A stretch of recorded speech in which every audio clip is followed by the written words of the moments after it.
салом ба ҳама дӯстони азиз. Имрӯз мехоҳам суҳбатро аз як хабари хеле нохуш оғоз кунам. Шояд бисёри шумо аллакай шунидаед ки дар ҷони як фоҷиаи калон рух дод. Футболози маъруфи Португалия Диего Жота якҷо бо бародараш дар садамаи ҳавоӣ ҷон бохтанд. Мошини онҳо ба садама дучор шуда баъд аз бархӯрд оташ гирифтааст. Мутаассифона ҳарду зинда намондаанд. Ин барои тамоми олами футбол як талаффути бузург аст. Жота на танҳо як бозингари пурқувват буд, балки шахси дӯстдоштание буд ки мухлисон ӯро хеле дӯст медоштанд.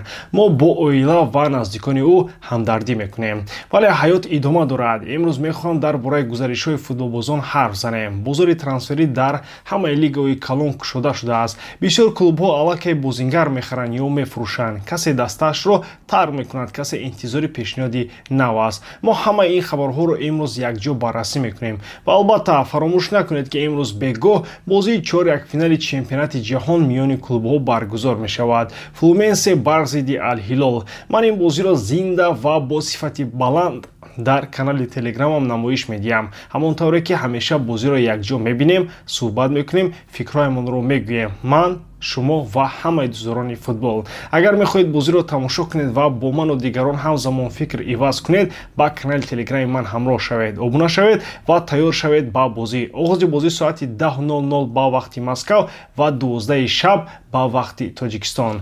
Ҳаматонро интизорам. Акнун дар ягон ҷо баъзур шунед, мо бошем сар мекунем.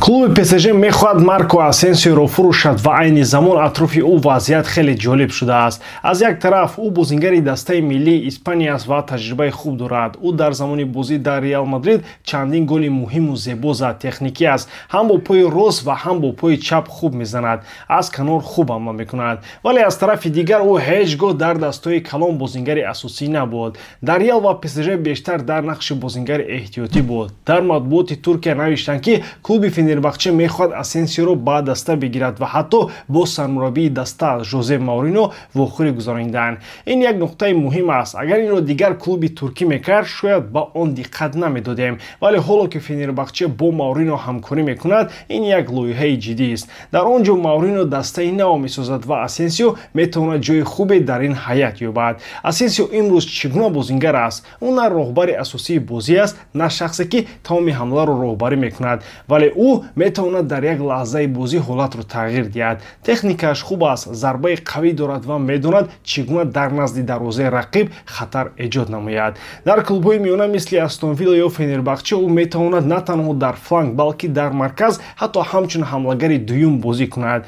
Дар Англия дар Астон Вилла ӯ 21 бозӣ кард ва 8 гол зад ва ин дар шароити душвор беомодагии пешакӣ буд. Худи бозингар чӣ мехоҳад? Мувофиқи хабарҳо ӯ ҳоло намехоҳад ба Туркия равад ва интизор аст ки пешниҳод аз Англия ё Испания мегирад. Ин табиист, ӯ 28 сола аст ва мехоҳад дар яке аз 5 лигаи беҳтарини Аврупо монад. Вале масъала ин аст ки Асенсио мехоҳад маоши хеле баланд бигирад, 15 миллион евро дар як сол. Чунин маблағро танҳо клубҳои Саудӣ ё Туркия медиҳанд. Дар Англия ё Испания шояд ӯ танҳо дар дастаи калон имкони бозӣ пайдо кунад, вале танҳо ҳамчун бозингари эҳтиётӣ. Аз ин сабаб гузариш ба Фенербахче метавонад барои ӯ як шанси хуб бошад. Дар он ҷо дастаи нав ташкил мешавад. Ҷон Дуран аллакай харида шудааст. Ӯ як ҳамлагари ҷавону пурқувват аст ки Асенсио метавонад дар паҳлӯяш бозӣ кунад. Маурино ҳам як мураббии бо таҷриба аст ки ҳамеша медонад чӣ гуна бозингарони гумшударо дубора зинда кунад. Ӯ қаблан дар Рома низ бозингарони мисли Дзанола ё Смолингро ки дигар ба онҳо бовар надоштанд, ба сатҳи баланд баргардонд. Бо Асенсио ҳам шояд ҳамин тавр шавад. Агар ин трансфер амалӣ шавад, Асенсио метавонад яке аз бозингарони калидии Фенербахче гардад. Дар лигаи Туркия ки дастаи пешсаф бештар тӯбро назорат мекунанд ва фазои бозӣ бештар аст, бозингарони техникӣ мисли ӯ метавонанд хубтар бозӣ кунанд. Дар лигаи Аврупо низ таҷрибаи ӯ ба фоидаи даста мешавад. Дар Туркия рақобат сахт аст. Галатасарай аллакай Лерой Саниро ба ҳаят гирифт. Фенербахче бошад аллакай бозингарони пуртаҷриба мисли Фред, Талиска ва Юсуф Элнесери дорад. Агар Асенсио ҳам биёяд, ҳамлаи даста бозам пурқувваттар мешавад. ҳамаи чиз аз худи Асенсио вобаста аст. Оё ӯ омода аст ки ба ҷои нишастан дар курсии эҳтиётӣ дар клубҳои калон ба як клубе равад ки дар он асосӣ ва роҳбари майдон бошад? Агар ҷавоб ҳа бошад, Фенербахче барои ӯ шанси беҳтарин аст. Агар не, шояд боз як соли дигарро бефоида паси сар кунад. дар Аврупо бисёриҳо фикр мекунанд ки футбол фақат дар он ҷо аст, дар Лигаи чемпионон ва чемпионатҳои калон. Вале чемпионати ҷаҳон байни клубҳо нишон медиҳад ки футбол дар ҷойҳои дигар ҳам ҳаст ва баъзе дастаҳое ҳастанд ки воқеан ҳайратовар бозӣ мекунанд.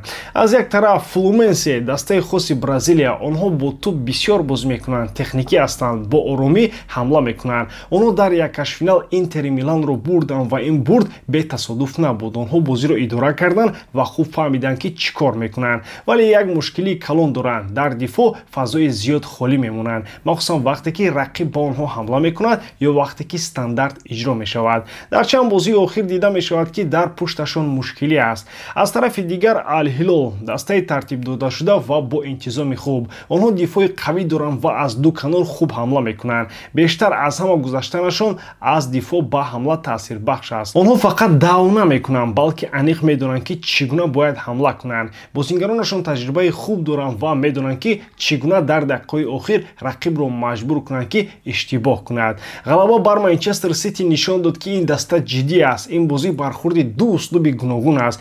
Яке зебо бозӣ мекунад, дигаре ором ва бо ҳисоби дақиқ. Вале дар чунин бозиҳо намеша дастае бурд мекунад ки зебо мебозад. Ғалаба ба дастае мерасад ки сабр дорад, зуд ба вазъият мутобиқ мешавад ва хатои рақибро истифода мебарад.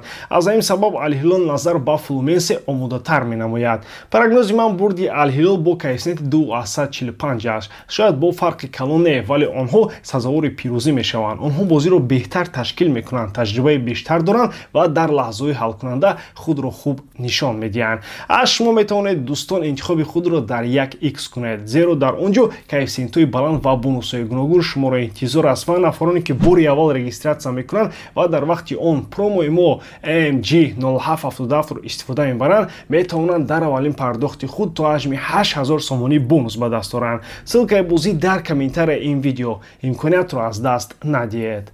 Агар ба гуфтаи The Athletic бовар кунем, Реал Мадрид омода аст ки Родригоро тобистони имсол фурӯшад. Ин хабар аҷиб нест. Ин як натиҷаи вазъияте аст ки дар даста кайҳо сар шуда буд. Гап дар бораи як бозии бад нест, балки дар бораи тағйирёбии нақши Родриго дар даста ва самти нави коркардаи клуб меравад. Дар оғози мавсими гузашта Родриго яке аз бозингарони асосии ҳамлаи Реал ҳисоб мешуд. Пас аз рафтани Бензема ва то омадани Мбаппе, бисёриҳо интизор доштанд ки Родриго масъулияти бештар мегирад, вале дар натиҷа танҳо 6 гол ва 5 паси головар дар 30 бозии чемпионат. Барои бозингари дастаи асосӣ ин нишондиҳандаҳо заифанд, аммо фақат рақамҳоро дидан кофӣ нест. Дар давоми мавсим роҳбарони клуб шубҳа карданд ки Родриго дар машқҳо чӣ гуна кор мекунад. Гуфта мешавад ки ӯ чандон фаъол набуд. Вақте ки ба даста бозингарони калон чун Беллингем ва Мбаппе пайвастанд, Родриго вақти бозии худро аз даст дод ва мақомаш дар даста кам шуд. Падараш ва намояндааш Эрик Гоес ба клуб гуфт ки писараш аз сабаби зиёд будани истораҳо дар даста имкони пурра нишон додани худро надорад, вале дар клуб чунин гапҳоро қабул надоранд. Онҳо мехоҳанд ки бозингарон бо рақобат зиндагӣ кунанд, на бо шикоят. Ҳамин тавр клуб қарор дод ки агар пешниҳоди хуб ояд, Родриго метавонад равад. Ба гуфтаи хабарҳо, сармураббии хаби Алонсо ҳам зид нест, гарчанде ки дар оғози кораш гуфта буд ки Родриго ба даста лозим аст. Амалан ӯ дар бозиҳои охир қариб ки ба майдон набаромад. Бояд донем ки шартномаи Родриго то соли 2028 амал мекунад ва Реал ӯро 100 миллион евро арзёбӣ мекунад. Ин рақам калон аст, вале барои клубҳои Англия қобили қабул. Гуфта мешавад ки Арсенал ба харидани Родриго ҷиддӣ таваҷҷӯҳ дорад. Ин клуб дар ҷустуҷӯи бозингаре барои фланг аст ва Родриго метавонад як бозингари хуб барои ин нақш бошад. ӯ дар ҳар дуи фланг бозӣ карда метавонад ва махсусан дар тарафи чап хубтар бозӣ мекунад, агар Винисиус набошад. Мо дар ёд дорем Реалро. Албатта саволҳо ҳастанд. Оё Родриго метавонад ба суръати баланди футболи Англия мутобиқ шавад? Оё мисли дигар бозингароне намешавад ки рафтанд ва зуд аз ёд рафтанд? Вале Арсенал ҳамеша пеш аз харид хуб меандешад. Онҳо аллакай бо намояндагони Родриго гуфтугӯ доштанд. Агар ин гузариш рӯй диҳад, Реал метавонад аз як бозингаре ки дигар нақши калон надорад, пули зиёд ба даст орад ва Арсенал як бозингари ҷавон ва пурқувватро соҳиб мешавад. Ин метавонад барои ҳар дуи тараф хуб бошад. Вале саволи муҳим боқӣ мемонад. Оё Реал баъд пушаймон намешавад? Зеро Родриго метавонад агар дар муҳити дуруст бошад, бозии хуб нишон диҳад. Агар дар дастаи нав озод бошад ва нақшаш равшан бошад, метавонад беҳтар бозӣ кунад. Шумо чӣ фикр доред дӯстон? дӯстон, биёед як мавзӯи ҷолибро гап занем ки охири вақтҳо бисёр дар борааш менависанд. Ин имкон доштани гузаштани Дензел Dumfries ба Барселона аст. Фабритсио Романо навишт ки клуби каталонӣ дар ҳақиқат ба ин бозингари голландӣ назар карда буд. Дар шартномаи ӯ бо Интер як банд аст ки то нисфи моҳи июл амал мекунад. Яъне агар ягон клуб 25 миллион евро диҳад, метавонад бемаслиҳат бо Интер ӯро харад. Инро Диарио Спортам тасдиқ мекунад ва росташро гӯем, барои бозори имрӯзаи футбол ин нарх хеле арзон аст. Биёед рост гап занем. 25 миллион евро барои бозингаре ки дар чемпионати Италия 29 бозӣ кардааст, 7 гол задааст ва 2 паси голӣ додааст. ҳатто агар 29 сола ҳам бошад, ин хеле кам аст. Мо гап дар бораи як ҳимоятгари рост мезанем ки ҳам ҳамла мекунад, ҳам гол мезанад, ҳам паси голӣ медиҳад. Бо ин сатҳи бозӣ ӯ метавонад ҳадди ақал 3 ё 4 сол бозӣ дар сатҳи баланд кунад. Ин рақамҳо нишон медиҳад ки ӯ фақат барои нишон додан нест, ӯ ба бозии даста таъсир мерасонад. Аммо саволи асосӣ ин аст: чаро Барса пешниҳоди расмӣ надодааст? Аз як тараф флангҳои ҳимоятии Барса дар ҳақиқат камбудӣ доранд, хусусан дар тарафи чап ки танҳо Балде бозии хуб мекунад ва пушти сараш ивазкунандаи доимӣ нест. Жерар Мартин ва ҳатто Эктор Форд ҳоло бозингари сатҳи Лигаи Чемпионҳо нестанд. Эктор Форд метавонад ҳам дар рост ва ҳам дар чап бозӣ кунад, лекин савол инҷост: кӣ мехоҳад дар паси Балде бинишинад ва танҳо интизори осеб дидани ӯ шавад? Дар тарафи рост бошад, вазъият оромтар аст. Жуэл Кунде қариб ки ҳамаи бозиёро мебозад. Бале, осеб дид, лекин ӯро метавон бо Гарсия ё бо Форд иваз кард. Агар Dumfries ҳам биёяд, онҳо 3 нафар мешаванд дар як мавқеъ. Барои клубе ки аз ҳисоби маош ва молият тангӣ мекашад, ин кор оқилона нест. Барои ҳамин ҳатто агар Dumfries ҳам арзон бошад, хариди ӯ ҳоло ба нақша дохил намешавад. Аммо агар аз тарафи дигар клубҳо бинигарем, суолҳо ба онҳо мегузаранд: чаро дигар клубҳои калон Dumfriesро намехоҳанд? Масалан, Арсенал дар рост Бен Уайт ва Юриен Тимбер ҳастанд. Онҳо дар дифоъ хуб, лекин дар ҳамла кӯмак намекунанд. Dumfries метавонист флангро комилан пӯшонад, хусусан дар схемаи Артета ки фулбекҳо пеш бозӣ мекунанд. Бавария дар тарафи рост ҳамеша мушкилӣ дорад. Бове зуд осеб мебинад. Лаймер аслан нимҳимоятгар аст ки дар рост аз ночорӣ бозӣ мекунад. Манчестер Юнайтед чи? Дар схемаи Аморим ки бо 3 ҳимоятгари марказӣ бозӣ мекунад, Dumfries комилан мувофиқ аст. ӯ метавонад томи флангро яккаса идора кунад, мисли он ки дар тими миллии Нидерландия мекунад. Ва акнун саволи муҳим: чаро ӯ то ҳол дар Интер мондааст? Шояд ҳамаи чиз сода аст. Худи бозингар намехоҳад ки равад. Дар Интер ӯ як бозингари асосист. ӯ дар Лигаи Чемпионҳо бозӣ мекунад, барои ҷомҳо мубориза мебарад. Агар ягон пешниҳоди ҷиддӣ набошад, чаро бояд равад? Ин чиз аҷиб аст. Бозингар пас аз як мавсим хеле хуб бо рақамҳои хуб дар синни соли мувофиқ ва ягон пешниҳоди ҷиддӣ нест. Ин хеле ҳайратовар аст. Хулоса ҳамин аст. Барои Барса ҳоло хариди Dumfries зарурате надорад, лекин барои дигар клубҳо ин як имкони тиллоист ки то ҳол истифода нашудааст.